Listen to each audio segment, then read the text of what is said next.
Hello friends, नमस्कार। आपका स्वागत है हमारे यूट्यूब चैनल अपना अड्डा 57 पे। दोस्तों, हमने कल इतिहास के 400 प्लस क्वेश्चन का सीरीज कंप्लीट कर लिया था और आज हम स्टार्ट करेंगे भूगोल का सीरीज।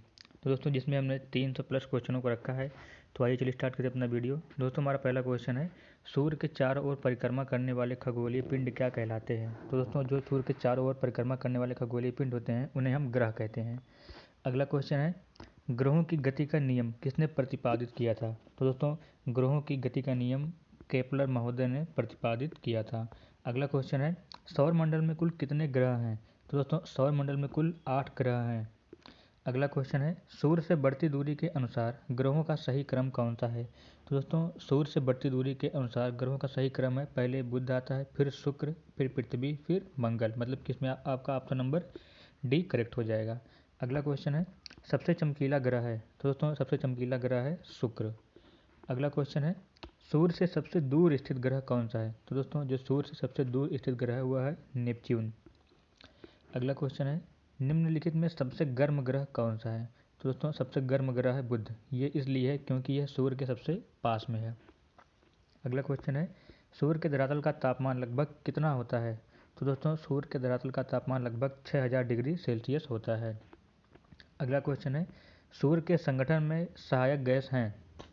तो दोस्तों, जो सूर्य के संगठन में सहायक गैसें हैं वे हैं हीलियम और हाइड्रोजन। अगला क्वेश्चन है, बिना उपग्रह वाले ग्रह हैं। तो दोस्तों, बिना उपग्रह वाले ग्रह हैं बुध और शुक्र। मतलब कि इन दो ग्रहों का अपना कोई भी उपग्रह नहीं है। जैसे हमारी पृथ्वी का एक उपग्रह है कौन, चंद्रमा, वैसे ही बुध और शुक्र का कोई उपग्रह नहीं है। अगला क्वेश्चन है, सूर्य के प्रकाश को पृथ्वी पर पहुंचने में लगभग कितना समय लगता है। तो दोस्तों, सूर्य के प्रकाश को पृथ्वी पर पहुंचने में लगभग 8 मिनट का समय लगता है। अगला क्वेश्चन है, पृथ्वी का उपग्रह है। तो दोस्तों, ये तो सभी जानते हैं कि जो पृथ्वी का उपग्रह है वो है चंद्रमा। अगला क्वेश्चन है, सी ऑफ ट्रैंक्विलिटी कहाँ पर है। तो दोस्तों, सी ऑफ ट्रैंक्विलिटी ये स्थित है चंद्रमा पे। अगला क्वेश्चन है,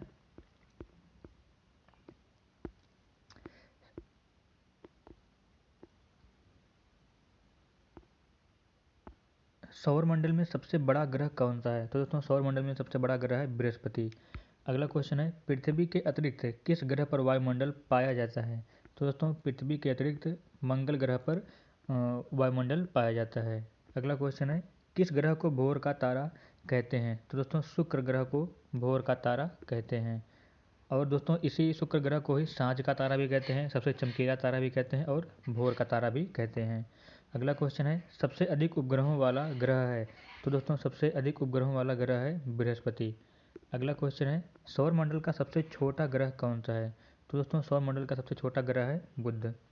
अगला क्वेश्चन है, रात में लाल दिखाई देने वाला ग्रह कौन सा है। तो दोस्तों, रात में लाल दिखाई देने वाला ग्रह है मंगल। अगला क्वेश्चन है, कौन सा ग्रह हरे रंग का प्रतीत होता है। तो दोस्तों, जो वरुण होता है ये हमारा हरे रंग का प्रतीत होता है। अगला क्वेश्चन है, नीला ग्रह के नाम से किसे जाना जाता है। तो दोस्तों, जो हमारी पृथ्वी है इसे हम नीला ग्रह के भी नाम से नाम से भी जानते हैं। अगला क्वेश्चन है, सूर्य से पृथ्वी की दूरी लगभग कितनी है। तो दोस्तों, जो सूर्य से पृथ्वी की दूरी है वो है 149 मिलियन किलोमीटर।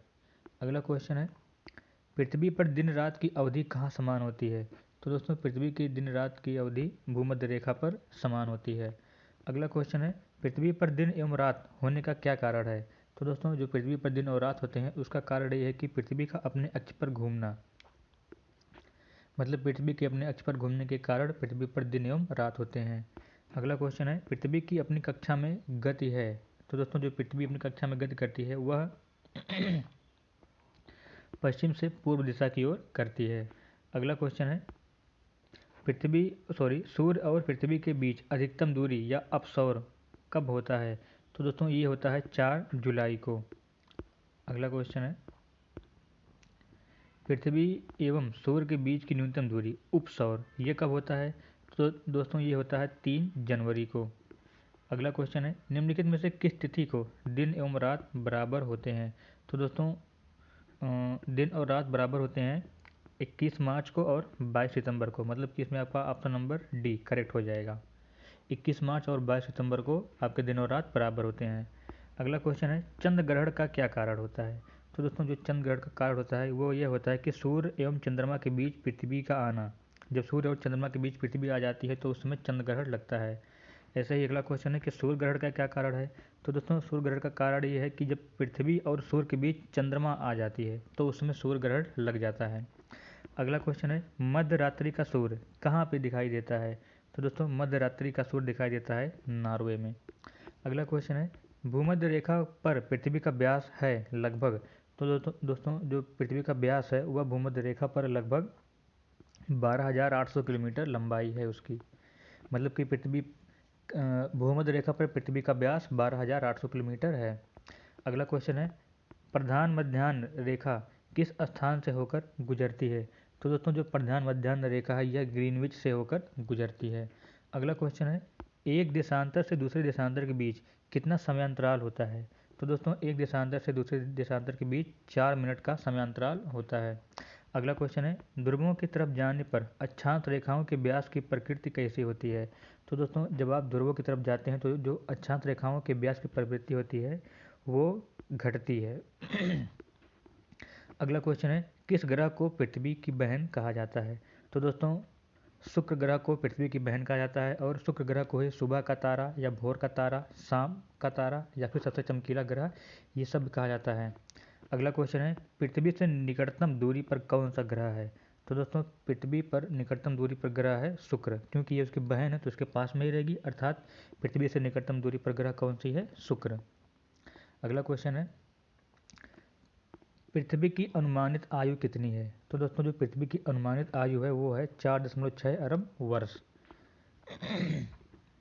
अगला क्वेश्चन है पृथ्वी के केंद्र में पाए जाने वाला चुंबकीय पदार्थ क्या है। तो दोस्तों जो पृथ्वी के केंद्र में पाया जाने वाला चुंबकीय पदार्थ है वह है निकेल। अगला क्वेश्चन है पृथ्वी की ऊपरी परत को क्या कहा जाता है। तो दोस्तों जो पृथ्वी की ऊपरी परत है उसे क्रस्ट या फिर भूपर्पटी कहा जाता है। अगला क्वेश्चन है पृथ्वी में कौन सा तत्व सर्वाधिक मात्रा में पाया जाता है। तो दोस्तों पृथ्वी में ऑक्सीजन सर्वाधिक मात्रा में पाया जाता है। अगला क्वेश्चन है पृथ्वी के लगभग कितने प्रतिशत भाग पर स्थल है। तो दोस्तों जो पृथ्वी के 29% भाग पर स्थल है। अगला क्वेश्चन है निम्नलिखित में से कौन कायांतरित चट्टान है। तो दोस्तों जो आपका संगमरमर है ये कायांतरित चट्टान है, कायांतरित या फिर रूपांतरित चट्टान है। अगला क्वेश्चन है धरातल के जिस स्थान पर सर्वप्रथम भूकंप का अनुभव किया जाता है वह क्या कहलाता है। तो दोस्तों धरातल के जिस भाग पर सर्वप्रथम भूकंप का अनुभव किया जाता है उसे हम कहते हैं भूकंप अधिकेंद्र। अगला क्वेश्चन है विश्व के सर्वाधिक भूकंप निम्न में से किस पेटी में आते हैं। तो दोस्तों जो विश्व के सर्वाधिक भूकंप हैं वह परिप्रशांत महासागरीय पेटी से आते हैं। अगला क्वेश्चन है रिक्टर स्केल से क्या मापा जाता है। तो दोस्तों रिक्टर स्केल से भूकंप की तीव्रता मापी जाती है। अगला क्वेश्चन है भूकंपीय तरंगों को किस यंत्र से मापा जाता है। तो दोस्तों जो भूकंपीय तरंगे होती हैं उनको मापने के लिए हम सिस्मोग्राफ यंत्र का प्रयोग करते हैं। अगला क्वेश्चन है वह कौन सा महाद्वीप है जहाँ एक भी ज्वालामुखी नहीं है। तो दोस्तों उस महाद्वीप का नाम है ऑस्ट्रेलिया, यहाँ पे एक भी ज्वालामुखी नहीं पाए जाते हैं। अगला क्वेश्चन है विश्व का सबसे ऊंचा ज्वालामुखी कोटोपैक्सी कहाँ पे स्थित है। तो दोस्तों ये स्थित है इक्वेडोर में। तो दोस्तों यहाँ से आपको दो क्वेश्चन देखने को मिल सकता है, एक तो ये कि जो विश्व का सबसे ऊंचा ज्वालामुखी है उसका नाम क्या है, उसका नाम दोस्तों है कोटोपैक्सी, और एक कहाँ पे स्थित है। तो दोस्तों ये स्थित है इक्वेडोर में। अगला क्वेश्चन है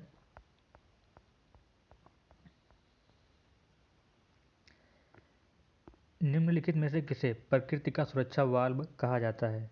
तो दोस्तों जो हमारे ज्वालामुखी होते हैं इन्हें प्रकृति का सुरक्षा वाल्व कहा जाता है। अगला क्वेश्चन आपको बताना है कि कुछ ज्वालामुखी दिए हैं और उनके स्थान दिए गए हैं, इनमें से आपको बताना है कि कौन सा युग्म सुमेलित नहीं है।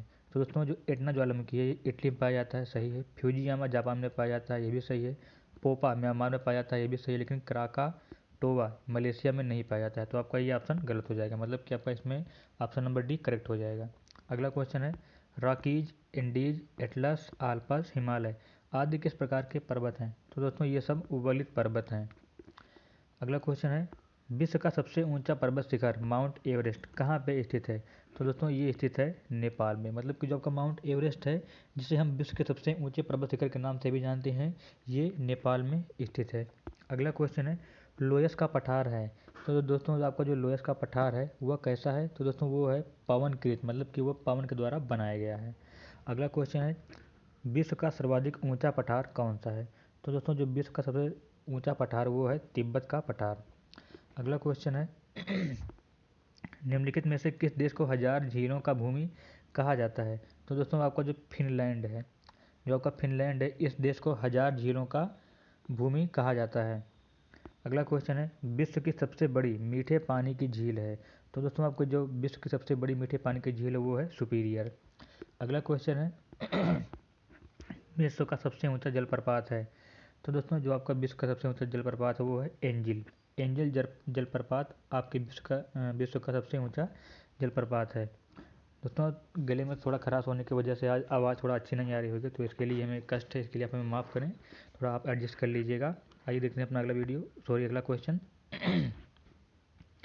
विश्व का सबसे बड़ा महासागर है, तो दोस्तों विश्व का सबसे बड़ा महासागर है प्रशांत महासागर।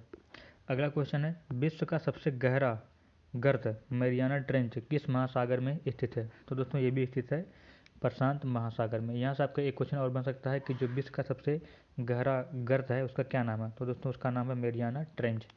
अगला क्वेश्चन है पृथ्वी के कितने प्रतिशत भाग पर जलमंडल का विस्तार है, तो दोस्तों पृथ्वी के 71% भाग पर जलमंडल का और 29% भाग पर स्थलमंडल का विस्तार है। अगला क्वेश्चन है समुद्री जल में सर्वाधिक मात्रा में कौन सा लवण पाया जाता है, तो दोस्तों समुद्री जल में सर्वाधिक मात्रा में सोडियम क्लोराइड लवण पाया जाता है।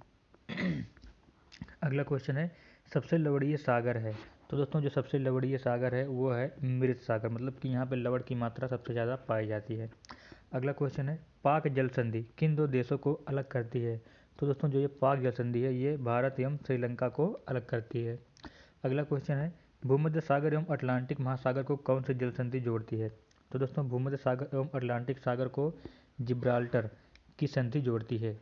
अगला क्वेश्चन है पनामा नहर किन दो महासागरों को जोड़ती है, तो दोस्तों जो पनामा नहर है ये प्रशांत महासागर और अटलांटिक महासागर को जोड़ती है। अगला क्वेश्चन है सुएज नहर किसे जोड़ती है, तो दोस्तों जो ये सुएज नहर है ये भूमध्य सागर को लाल सागर से जोड़ती है। अगला क्वेश्चन है कौन सी नहर बाल्टिक सागर को उत्तरी सागर से मिलाती है, तो दोस्तों जो कील नहर है ये बाल्टिक सागर को उत्तरी सागर से मिलाती है। अगला क्वेश्चन है यहाँ पे आपको कुछ जलधारा दिया गए हैं और उनकी प्रकृति दी गई है, तो आपको इसमें से बताना कि कौन सा युग्म सम्मिलित नहीं है।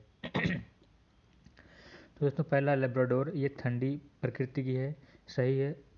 अगुलहास ये भी गर्म है, ये भी सही है। क्यूरोसियो ये भी गर्म है, ये भी सही, लेकिन जो गल्फ स्ट्रीम है ये ठंडी नहीं है, तो आपका ऑप्शन नंबर डी करेक्ट हो जाएगा। अगला क्वेश्चन है विश्व का सबसे ऊंचा ज्वार कहाँ पे आता है, तो दोस्तों जो विश्व का सबसे ऊंचा ज्वार है वो फंडी की खाड़ी में आता है। अगला क्वेश्चन है ज्वार भाटा की उत्पत्ति में किसका प्रभाव अधिक होता है, तो दोस्तों ज्वार भाटा की उत्पत्ति में चंद्रमा का प्रभाव सबसे अधिक होता है।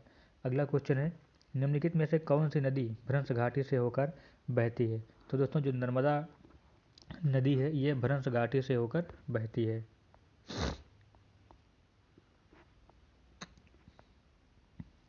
अगला क्वेश्चन है किस सभ्यता को नील नदी का वरदान कहा जाता है, तो दोस्तों मिस्र की सभ्यता को नील नदी का वरदान कहा जाता है।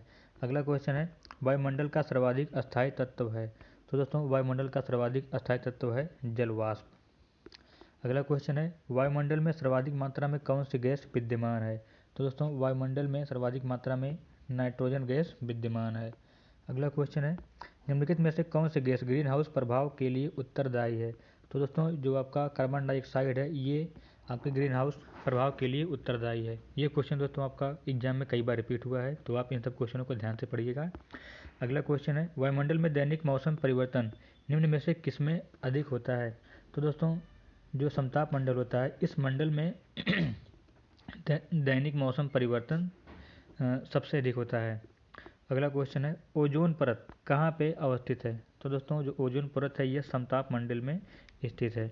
अगला क्वेश्चन है वायुदाब में अचानक आने वाली कमी किस परिघटना की सूचक है, तो दोस्तों अगर आपके वायुदाब में अचानक कमी आ जाती है तो यह स्वच्छ मौसम की सूचना देती है। अगला क्वेश्चन है वायुदाब को किस यंत्र से मापा जाता है, तो दोस्तों जो आपको वायुदाब है इसे हम बैरोमीटर से नापते हैं। अगला क्वेश्चन है शांत पेटी या डोलड्रम पेटी का विस्तार कहाँ पाया जाता है।